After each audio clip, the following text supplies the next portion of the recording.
Hurts takes the snap. He's back. He's going to run. He's in! Touchdown! Jalen Hurts! The Eagles are just devouring the Giants. And it is A.J. Brown again! Another touchdown!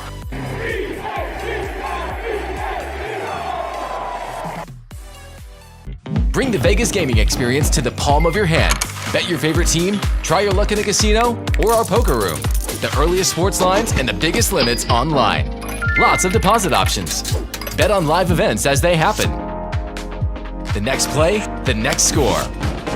Get winnings fast or roll them into a parlay and win even more. Visit BetOnline today and see what millions of customers have experienced for over 20 years.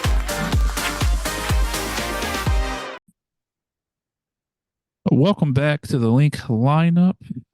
Glad you guys are with us today. It's going to be a quick hitter of an episode. We're going to talk a tight end signing for the Eagles and a beloved player gets an extension, so stay tuned for that.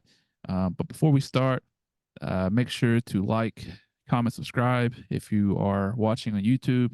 If you are listening on Spotify, Apple Podcasts, Google Podcasts, I don't think that's a thing anymore. I think they went to YouTube Podcasts, but whatever you're listening on, make sure to follow us, like us, whatever it is. Show your support. We appreciate it. So since we got that out of the way, let's talk about the signing of a tight end. CJ Uzomah. If I'm not pronouncing that right, correct me in the comments. But I think based on what I've heard, I think I got it. But we got a backup tight end. Jack Stoll left a void in our hearts. So we signed somebody else. A little bit about CJ Uzomah is he's a big tight end. Not necessarily the biggest receiving threat based on his career. He's able to do it. He's capable of doing it. But in this offense, he's not going to be that kind of player. They got him because he's a big guy. He's 6'6", 271. He's a great blocker.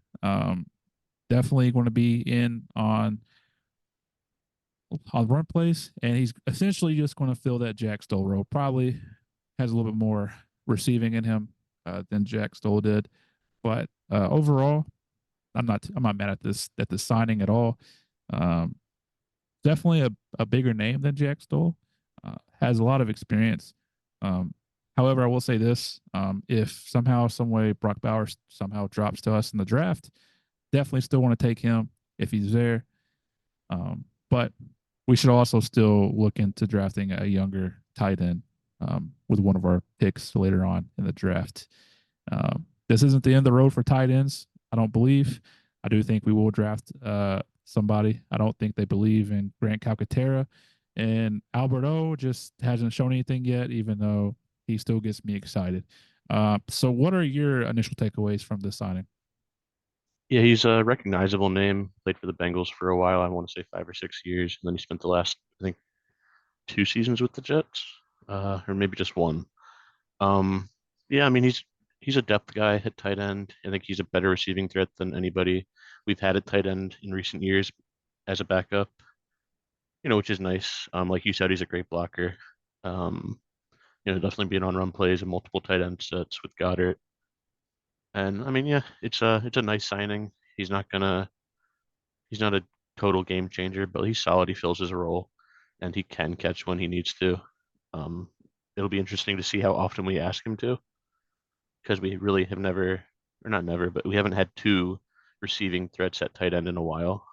So it'd be interesting to see what Kellen Moore cooks up. But yeah, I mean, I like the signing. I think he's an upgrade over Jack Stoll. So, anytime we can get better, even if it's at a depth position, that's great. Yeah, and I think that with this signing, if Dallas Goedert does go down, I do think that we are more capable of getting some type of production out of the tight end spot rather than previous years, because obviously Jack Stoll just hasn't stepped up to the plate whenever he's had more opportunities, whether that be Jalen Hurts just doesn't trust him, or the tight end routes are just not even looked at in the playbook once Dallas Goedert goes down. But I like it. I'm not going to give it like an A plus. It's probably going to be somewhere in the B range, but I like it. I have no complaints about it.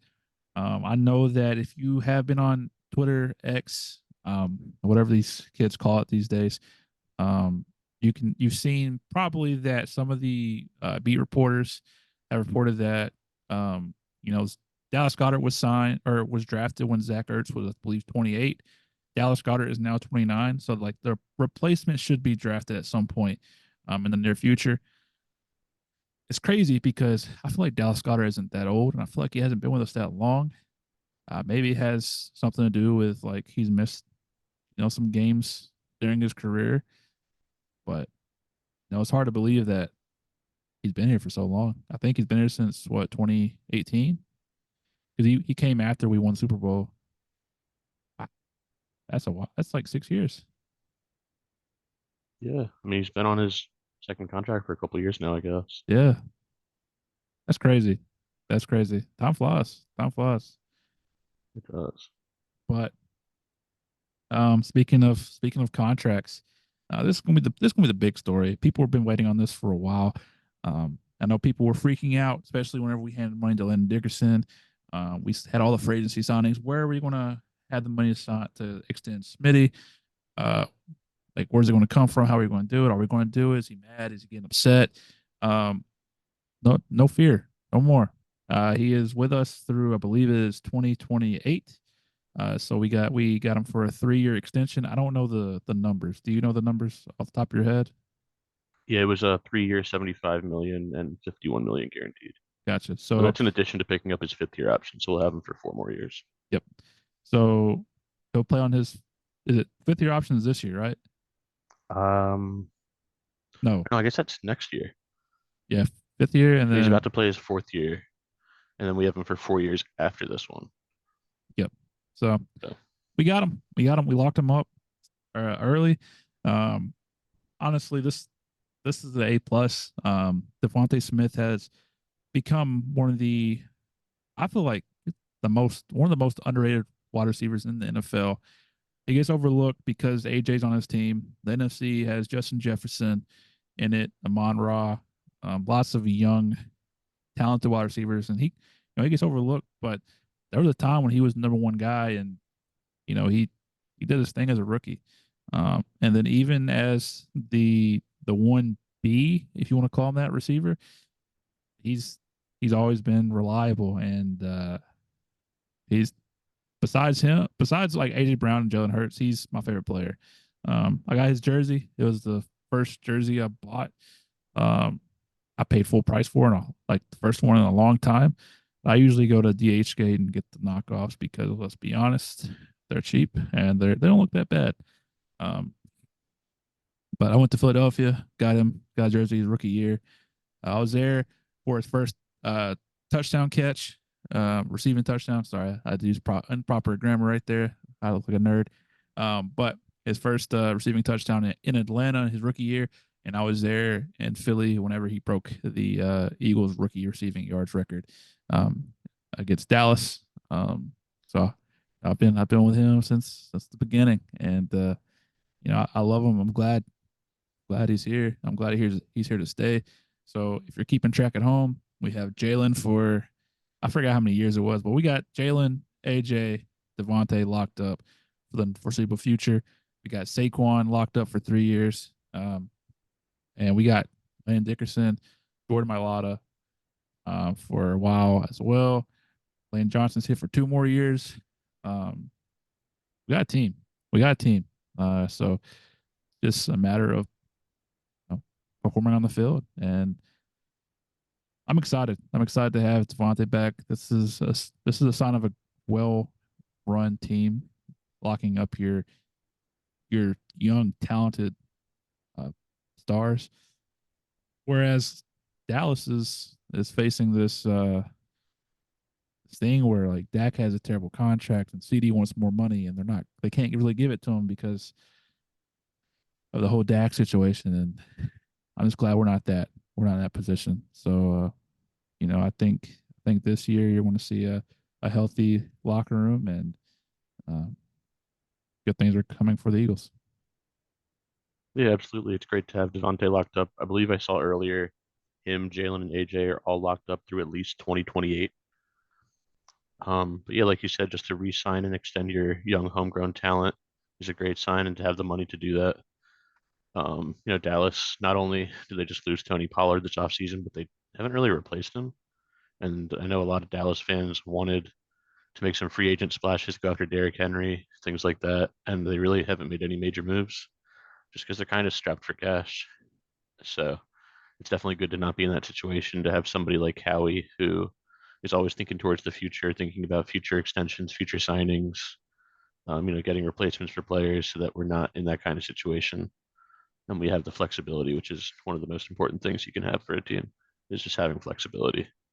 Yeah, and I think one of the best things about being an Eagles fan is it seems like, at least from the outside looking in, that it's a well run organization. They take care of their players.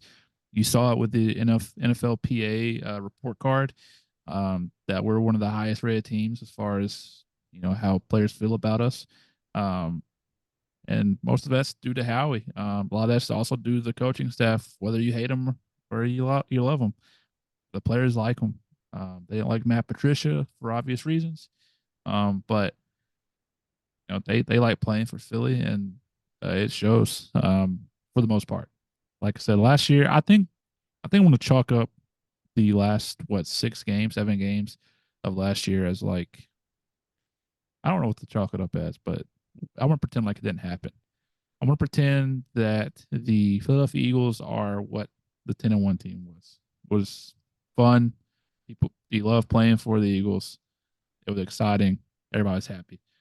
And then something happened, and I don't expect that to carry over into next year. Um, but yeah, but glad to be an Eagles fan, just because, like I said, we could be the Commanders, where they had a crap owner, crap stadium, crap everything. Uh, you know, crap pipes that bust and get on the fence. The Giants, who lock up the wrong players, spend all their money on a quarterback who is dog shit. Be the Cowboys, who just put all their money into what I feel like is going to be a quarterback that's going to slow down in production. Um, and they're probably going to lose CD. I think it's going to happen. I think he's either going to force his way out, or going to play out that contract, and he's going to have a sour taste in his mouth, and it's going to be nasty. But glad glad to be in this boat. Um, what else? In other news, it was announced that the Eagles will be facing the Packers in Brazil. I think I read something. I don't know if this is true or not.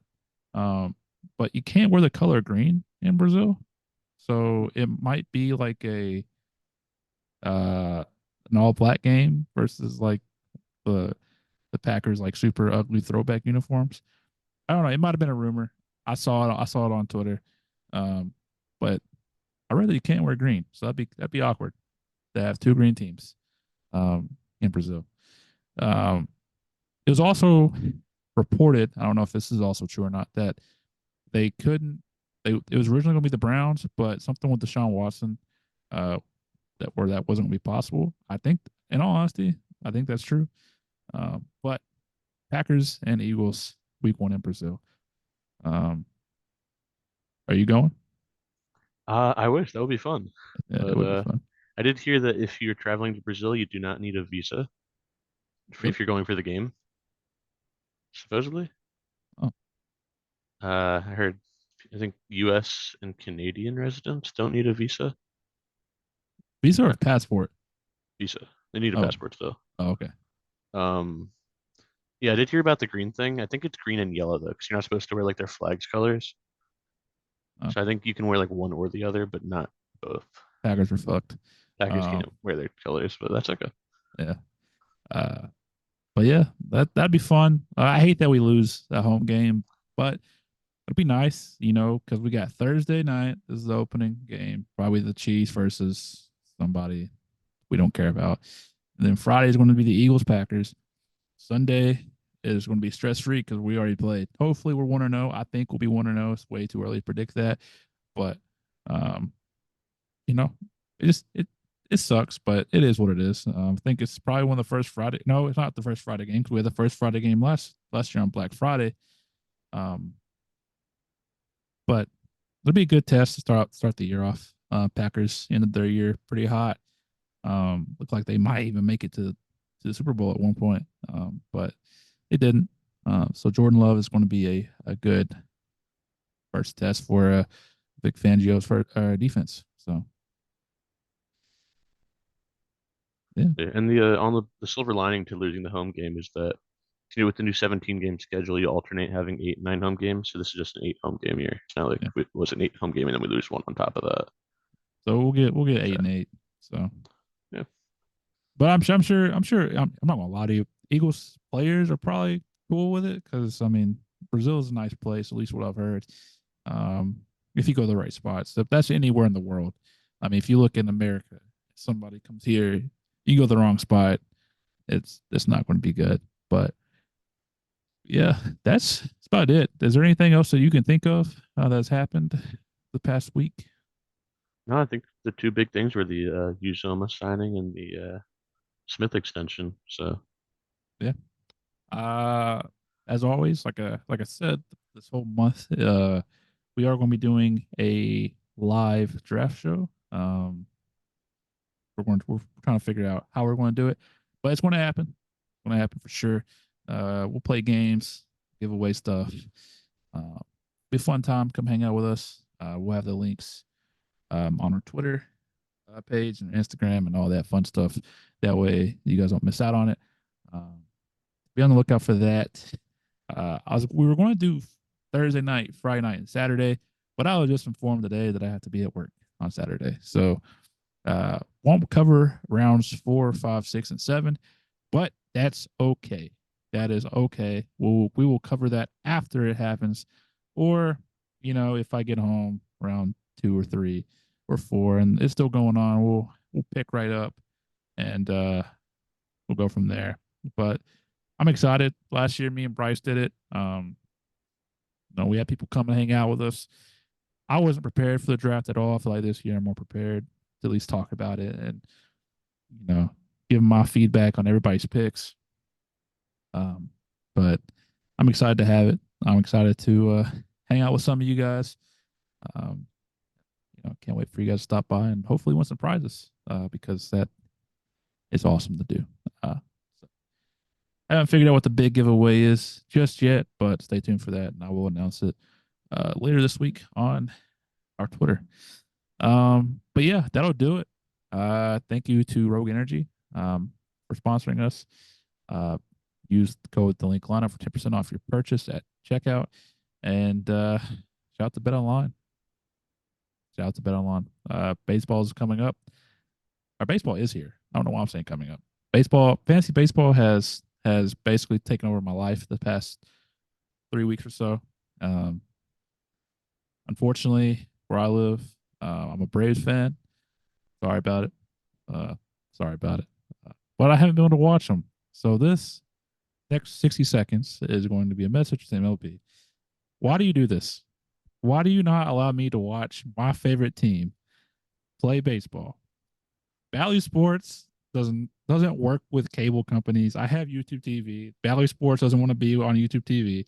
So, I'm going to buy the MLB, whatever it's called, their streaming service.